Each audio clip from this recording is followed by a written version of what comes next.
Fala galera, tudo bem? Estou aqui mais uma vez no meu canal para falarmos de futebol de novo. Eu vou começar uma série de vídeos falando um pouquinho sobre os principais clássicos do mundo. E vou começar com um dos mais antigos e um dos mais polêmicos do mundo, né? Ainda hoje existe alguns questionamentos para falarmos se ele é o maior clássico do mundo. Então, antes de começarmos a falar desse clássico, né? Fazer um pequeno suspense, é bom entender o seguinte: analisar clássicos de futebol, ele vai além das quatro linhas. Temos rivalidades que transcendem o futebol. Um exemplo aqui, bem claro, nós analisarmos Barcelona e Real Madrid. Se nós olharmos só para o lado futebolístico, é realmente o maior clássico do mundo, mas também Real Madrid e Barcelona também transcende as quatro linhas pelo fato de nós termos os movimentos separatistas ali da Catalunha, né? Região onde Barcelona está localizado. Porém, não é o clássico que eu vou começar, né? Se vocês quiserem mais para frente, provavelmente será o meu segundo vídeo falando do clássico,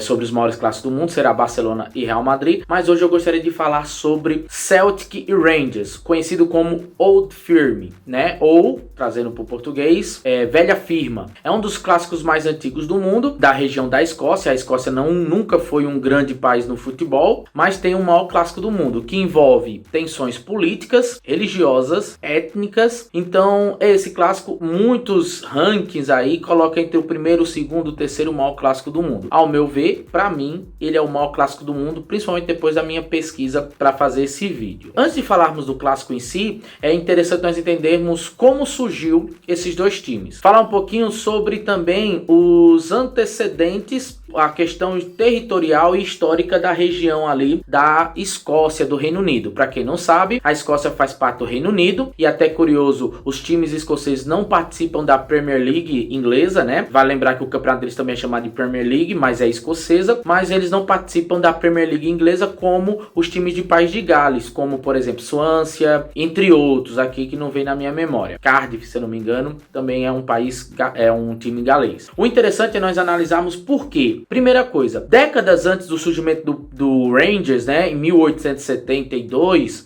o Rangers surge, mas décadas antes, mais ou menos em meados de 1840, nós temos a Grande Fome que assola ali o país da Irlanda. Aí você vai se questionar, poxa, o que Irlanda tem a ver com a Escócia? Se você pegar o mapa ali do Reino Unido, você vai perceber que são próximos, são vizinhos, e também quando houve essa grande fome, miséria, várias pessoas morreram ali na região da Irlanda, né? E muitos irlandeses migraram para a própria Inglaterra, para o país de Gales, mas principalmente para a Escócia, ok? E naquela região da Escócia, ficaram na região mais ao norte da Escócia, ali em Glasgow, né? A capital da Escócia. E nessa região vai ter um predomínio grande da religião católica. Interessante você ter isso em mente. Logo após esse acontecimento da Grande Fome, em 1870, surge o Rangers, o time de futebol chamado Rangers. Esse time, ele tinha como principal característica, a sua fundação foi por protestantes, da igreja lá protestante, a igreja que é predominantemente do Reino Unido, principalmente da Inglaterra e tudo mais. Você vai lembrar da Reforma Protestante, que você vai ter a dissidência da rainha com a igreja católica. Então, na Escócia em si, você tem uma predominância da religião protestante. Então você tem a formação do Rangers aí com as cores azul e branca predominante, e você também vai analisar o seguinte, que logo após o surgimento do Glasgow Rangers, né, do time de Rangers, surge o Celtic em 1887. E quando surge o Celtic, predominantemente foi fundada por um padre da Igreja Católica. Você tem aí o início da maior rivalidade da história do futebol, que são, de um lado, Rangers, protestantes, conservadores, e do outro lado, o Celtic, católicos, separatistas. Separatistas com o quê?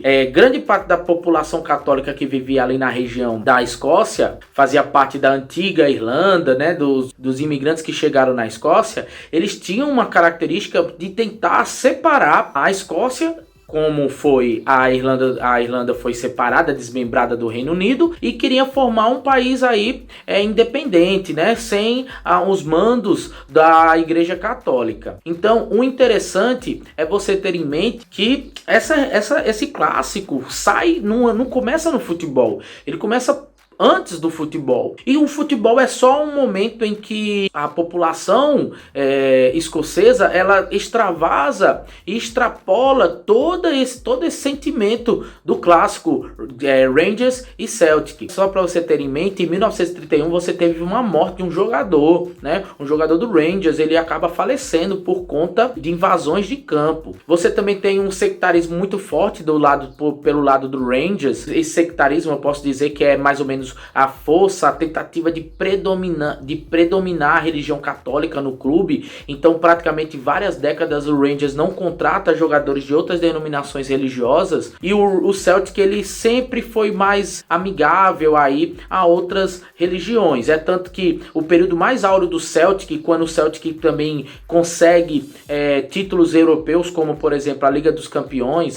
Para quem não sabe, o Celtic já foi campeão da Champions League, na época a antiga Liga dos Campeões da Europa. O Celtic também já foi campeão da Liga Europa, né, a extinta Copa da UEFA no passado. Então o Celtic tem uma certa importância no cenário europeu. Hoje em dia praticamente não tem essa força, mas o interessante é você analisar o seguinte, que esses times, eles tinham essa ideia separatista muito marcante. Então a partir daí você tem, por exemplo, um técnico protestante que ele treinou por quase 2 décadas o Celtic, que é um técnico chamado Jock Stein, e ele dá muitos títulos ao Celtic. Enquanto isso o Rangers ele vai ficando um pouquinho no limbo ali a partir dos anos 70, 80, e ele volta no cenário nacional ali da Escócia a partir dos anos 90, que nesse período você tem um treinador que é um treinador que não é do protestante e tudo mais. Então você tem o fim do sectarismo. Para quem não sabe o que é sectarismo,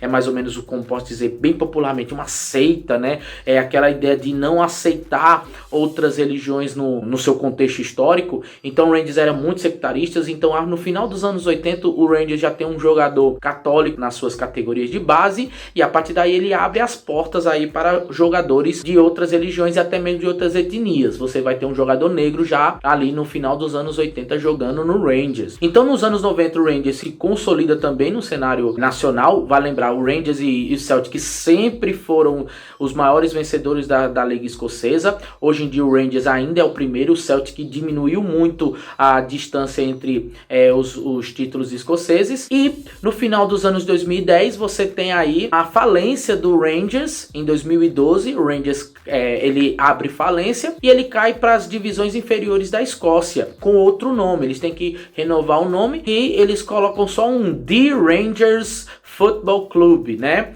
Antigamente era Rangers Football Club, eles colocam The Rangers Football Club.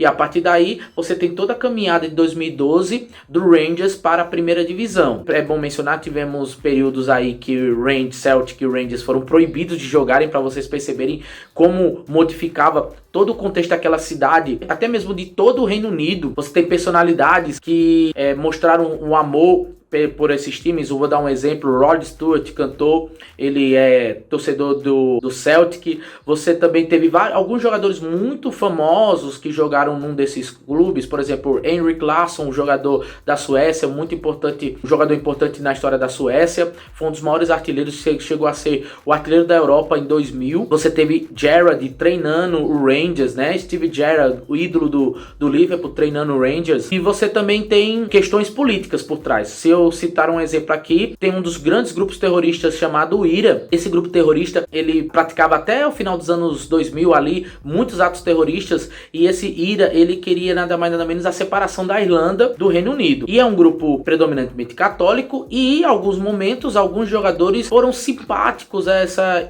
ideia do grupo IRA. Tivemos também um exemplo de um jogador, um goleiro polonês chamado Boruk, né, podemos dizer assim, que ele num jogo, ele fez o sinal da cruz, e isso para os jogadores, para a torcida do Rangers, foi uma afronta, e ele foi multado pela Federação Escocesa, para vocês perceberem o nível de tensão desse clássico. Atualmente ambos estão na primeira divisão, o Celtic é o primeiro e o Rangers é o segundo aí.